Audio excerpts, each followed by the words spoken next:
Gentleman will be recognized for 5 minutes. I thank you, Madam Speaker. I rise to call attention to my colleagues of a vote that occurred in the other body today. Senator Vitter from Louisiana offered an amendment to the financial reform package in the Senate that was essentially exactly the same as 1207, H.R. 1207, which is Audit the Fed bill. And there was a vote on this, and unfortunately, there were only 37 senators that voted in favor of this Audit the Fed bill.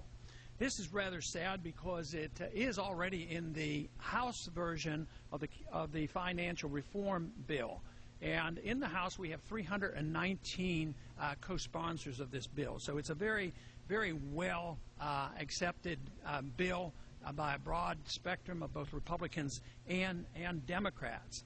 But the reason why this is so disturbing is because of the current events going on in the financial markets. We are right now involved with bailing out Europe and especially bailing out Greece. And we're doing this through the Federal Reserve. The Federal Reserve does this with currency swaps. And they do this by literally giving loans and guarantees to other central banks, and they can even give loans to governments. So this is placing the burden on the American taxpayers. Not direct taxation, but by expanding the money supply, this is a tax on the American people because this will bring economic hardship to this country. And because we've been doing this for so many years, the economic hardship is already here. We've been suffering from it. But the problem comes that once you have a system of money where you can create it out of thin air, there's no restraint whatsoever on the spending in the Congress. And then the debt piles up. Then they get into debt problems, as they are in Greece and other countries in Europe.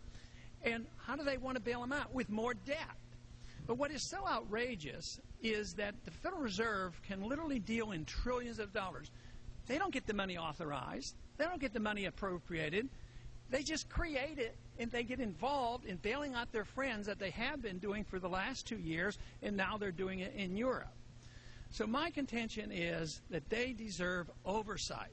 Actually, they deserve to be reined in where they can't do what they're doing. But initially, we have to have some oversight, and this is why this vote of only 37 senators willing to audit the Federal Reserve in a thorough manner and hold them in check, which means that there were 62 senators that support the idea of maintaining a status quo with the Fed, and that they will still be able to make these loans to these foreign central banks.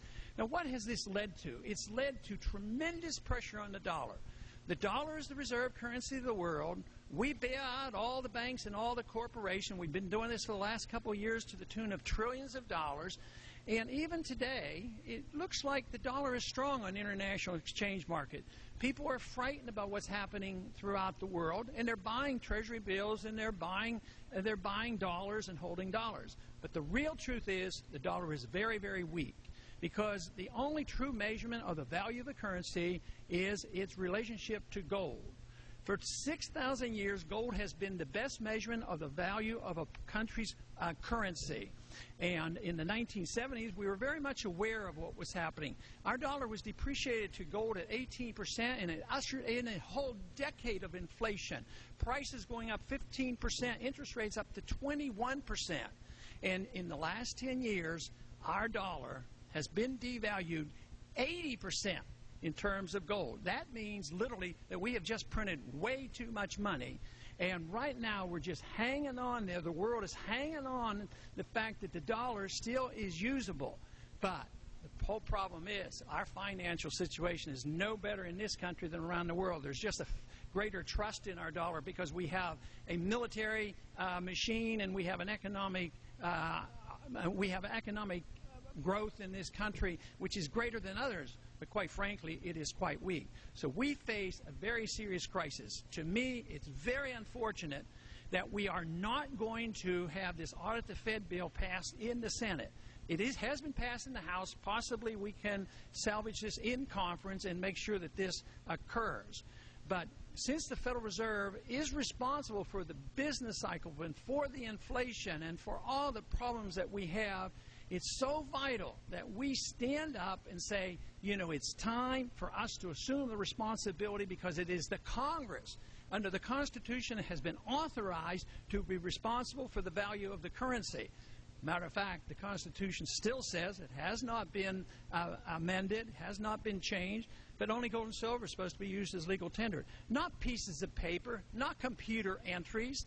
This can't work. It's not working very well. The world is starting to recognize this, and I am really concerned about what is going to happen, because a currency crisis is much worse than a financial crisis. We've just been through the financial crisis. We're in the midst of it. But a currency crisis, which is on our doorstep, means that our dollar will be challenged. Gentleman's time has expired.